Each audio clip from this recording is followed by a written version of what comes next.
Hello everyone, and welcome back to today's video. So today we are going to be drawing on my iPad using one of my favorite art tool websites, Line of Action. So I use this website a decent bit. It's a wonderful site for practicing, drawing people, animals, hands, feet, faces, and expressions. They recently added buildings too, I believe. I'm not sponsored or anything. I just really want to get into the art mode of just living and, drawing. So I'm going to be doing faces and expressions today. I'm going to be choosing all of them, and we're just going to probably do like a 15-minute session and, figure it out. So the website takes you through all these prompts and stuff. You can pick out what expressions you want, and you can pretty much customize any part of the website. So depending on what you're drawing, you can figure out anything you'd want.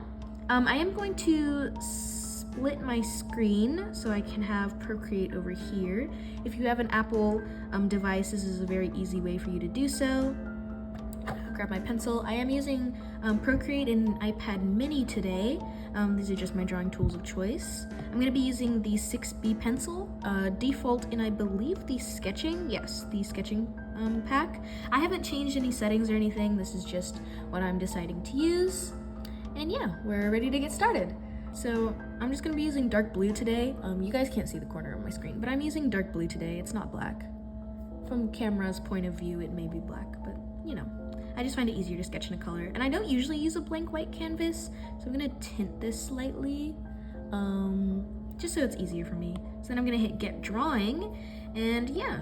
So I'm going to be simplifying the faces today a decent bit, just because normally I'd take my time and go through these a bit more, but because I want to demonstrate to you guys, how I approach faces, I will be simplifying, structures, and I won't be necessarily getting likeness all the way. Because of my style being more cartoony, more anime-esque, I guess you could say, I do tend to simplify a lot of things when drawing, so I've encountered that I just kind of want to expand my repertoire, I guess. Like, I want to get back into drawing some more faces and just really enjoying having variety in my art. That's what I'm trying to say. Did set my timer for 2 minutes. They have longer classes and shorter ones if you'd like to do something different. I'm glad we're starting off with sort of just like a blank stare. I think that's really fun. It's a good warm-up for me. And I do usually like to label these. But normally when I do these line of action poses, I just like to, enjoy the process, simplify things. It's great gesture studies. Like, I know a lot of artists use this website for using gestures and just improving your art in general. Drawing from life is probably one of the best things you can do as an artist, even if you are not necessarily a realism artist, or you don't necessarily draw humans or people or things that are necessarily or quote-unquote realistic. You just like to draw, and you can do this at any stage of your art. I'm not saying you have to do this when you're a super professional or anything. I have 5 seconds and then I have to move on. But it's basically just noticing the little details and just continuing. So yeah. Oh, also I like to label them sometimes, and just seeing what you can do as an artist is really fun. I think this would be really fun, like a group of friends. If you have a group of friends who are all artists, this would be great for see how fast everyone in the group can draw, and then you have the chance to compare everyone's drawings. I think speed drawing is really fun, honestly. But when I draw face shapes, I usually go a bit more realistic. I'll show you some of my examples of, line of action sketches that I've done in the past. But usually I like to take into consideration face shapes, nose shapes, where the light hits. I'm not going to be doing any coloring for these, but just noticing values, shapes, tones when drawing is really helpful when you're trying to figure out the structure of people. There are so many things you have to take into account, like fur patterns and, how bone structures. I mean, obviously you can't look at something's bone structure from just a photograph, but just taking into account where the body moves and bends. I think that's very important when you are drawing gesture studies, and it's just really good practice. And obviously, not every sketch is going to be perfect, and I have a lot of artist friends who are starting out, and they ask for advice, and they're like, what's your number one advice? And I'm like, don't be so hard on yourself when you're just starting out. I'm going to shrink these slightly so I can fit more sketches on the page, even though I really like how those two turned out. I only have 5 seconds here, but I'll continue talking with you all. Ooh, have fun. Okay, so, don't get super bummed when you feel like, oh, a sketch isn't turning out great, or I don't like how this looks. That's okay. I think the number one mistake that a lot of beginner artists make is throwing out your sketches early, before you get to really dive into what makes a sketch better. I know, for an example, for me, when I was first starting out, if I didn't like a sketch, I just move on, flip to the next page, let's go, let's get this out the way. But I think it's important to give a sketch a chance. You never want to leave a sketch too early, but on the flip side, you also have to know when you're overworking a sketch, or any art piece in general. You need to know when to stop. Just generally finding out, when you're tired of a piece versus when you think you can, render it a bit more. Also, you guys may be noticing, I don't normally add lips, but I have been adding lips to further the expressions of these, and I don't know why, but I am. I'm kind of just trying to capture emotion, not necessarily, what do you call it, likeness right now? Drawing likeness is a very good study, and I definitely recommend it if you want to break out of, drawing the same face shape / same looking person every single time. I know that I definitely fall into the rut of making all my characters look the same, so I've been trying to branch out a bit more. I find necks are probably the hardest part of drawing faces. How the neck connects to the rest of the body can be really difficult to differentiate sometimes. Oh goodness, I have 9 seconds, yikes! But yeah, I may keep this video a bit short, but I just want to show you all my process of just drawing from life, drawing people. I'm gonna zoom in on this picture because it has a wonderful profile. Oops, I need to shrink everything again. Whoopsies, wait, let me pause this. Also, you can pause things. You are not limited to the however much time that you selected. I honestly, if I'm really enjoying a sketch and I find that the 2 minutes is too short, I will go back in and just pause the time and finish the sketch. There's no reason to rush. I mean, you're having fun, just enjoy it. I find I struggle with profiles the most, so I'm actually gonna try to kind of work this sketch a bit. Such an interesting way the skin folds, and I don't really capture that because when I draw profiles, it's kind of just the classic anime look. So that's really fun. Just noticing the little details, oh, the skin bumps out right here next to the eyebrow bone. Just realizing what you could work on. These really help you figure out what you want to work on, especially. Eye is about yay high. The ear, I mean. And don't be afraid to erase. I found an artist that I really love and I follow to this day is Drawing with Waffles, and she is my #1 reason, and she helped me learn, don't be afraid to erase. If you watch her videos, she is so confident in her lines, in her sketches, and if she doesn't like it, she just redraws it. No qualms about it.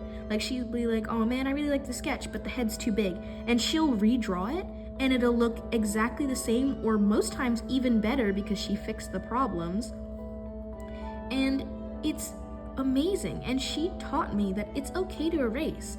A lot of beginner artists forget, yeah, erasing is an amazing tool. And just because you like the sketch doesn't mean you can't improve it if you erase it, you know? Like, don't be afraid to just do something different. I don't think I'm doing this person's ponytail justice. Hairline is really cool. But yeah, just like take each moment as it goes. I'm gonna erase this bone right here. And you'll notice that I am simplifying my style. I think I've said this, but you know, like these sketches don't have to be perfect. They don't have to be, you know, the next Leonardo da Vinci. I don't think I drew this head shape correct, so I'm gonna take my best friend, the Liquify tool, and like use your program's devices to help you. Like, I know IBIS Paint X has Liquify. I'm not sure if Autodesk Sketchbook does. I'm sure Clip Studio does. I'm sure Krita does. Fire Alpaca, I believe so as well. There's so many programs that have the Liquify tool. It's, you know, you just have to find your tools. Look up the tutorial on, you know, YouTube University as you're watching me on right now. So that's how that sketch went. I was really happy with that one. And then as you do more sketches, like be proud of them. Like I wish I could fill in her hair darker because I know she had darker hair. And I love using the pencil brushes in Procreate, and you can find some really nice brushes for your program just online. Like I know IBIS Paint has the QR button feature where you can look at other artists' brushes that they've made. So I should probably put the circle lower. There we go. The thing about the 6B pencil is that, like this pencil that I'm using right now, is sometimes it does like do this thing where it like goes too big, and I'm not saying I don't mind. It's just like I prefer the sort of mechanical pencil feel, and I have not been able to do the mechanical pencil feel in Procreate yet. So if anyone has any brush recommendations for something similar to that, because I need to plan out this face shape before I start drawing things. This is gonna be another one I pause. Use guidelines, y'all. It's really helpful. Sometimes I forget that like they're there, you know? Ears about here, hair is around here. And remember, these studies are not just about, you know, like, oh, copy what's there. Notice how things form, how things shape. I know there's a hand right here. I'm not gonna draw the hand because I don't feel like it right now. But, you know, notice things. Like, I see that the hair is intercepting this ear right here. I'm gonna draw it there. Like, notice the little details. It's not just like the overall figure. Eyelashes point up. Like, take into consideration those things that you never really would if you were just copying and pasting. And I think that's the problem that a lot of artists have sometimes. It's like, oh, am I tracing or am I actually doing a study? Feel free to trace too if you need to. That's not a bad thing either. Beautiful earring right here, and I wasn't able to capture that. Nose bump, wrinkles. Sometimes I'm afraid to put wrinkles on my characters because I feel like it'll make them look too old, but wrinkles are a real part of life. Carve out the figure. I need to work on drawing lips. I've very much simplified them. A bit of lipstick on though. Yeah, just like living life. They're not all gonna look beautiful. I actually really like how that turned out. I like these two profiles. I think they're cute. And I like these up here too. This is going really well. I like this study. I think I'll do one more. So that was number 5. So this will be number 6 and we'll wrap up this video. So I just kind of want to, another profile, or an upward angle. I'm not great at these upward angles. So let's see here. Like, take your time. Don't feel rushed. Don't feel like you have to go super fast. If you want to improve your like drawing time, like do the faster ones so you can sort of speed run these. But when you're first starting out, like feel free to go pretty slow. Those beautiful eyelashes. You see how far those like stick upwards? That's awesome. Eyelash goals, y'all. I'll just do one singular eyelash. And then the eyes fold this way. You can see, what's the white part of the eye called? Is it the sclera? I always forget. I feel like I've learned this term like a million times and I still don't know. Sometimes I get so caught up in drawing, studies in drawing fan art. And, a lot of anime characters, if you're in a lot of popular fandoms right now, or just, older fandoms, have the same sort of reoccurring style. And it can get a little repetitive sometimes. So doing these like real life studies can really help you zone in on, what you need. I'm not sure how to do this lip shape. Nose is a bit bigger because of is this foreshortening or perspective? Because I know people use that term interchangeably, I feel, although I don't know if they're the same thing. We have eyebrows, a little bit of hair here. I really like how this one's going too. I like how all the studies turned out. It's been a while since I've sat down and just kind of drawn from life. And I mean, are they perfect? No, but I mean, I'm working towards perfection. There's never a wrong time to start drawing. There's never a wrong time to start doing studies. I don't really do studies because sometimes I find them kind of boring, TBH, but doing a study every once in a while is really beneficial for your art. I feel I have the most art growth when I sit down and do studies. The way I learn to draw anatomy currently is by doing studies, is drawing from life. So just pick up a pen or a pencil, do this digitally, and just have some fun. So yeah, I want to thank you all for watching as we went along this journey of drawing some studies. I like all of these personally. Just a little overview of what we did today. And I can show you all the speed paint replay. So you can see kind of what we went through today. But I had such a wonderful time drawing from life. I totally recommend you all do too. This video was not sponsored by Line of Action, but check them out. They have some pretty nice stuff. So I want to thank you all for watching for one more time. And I will see you all in the next video. Bye-bye!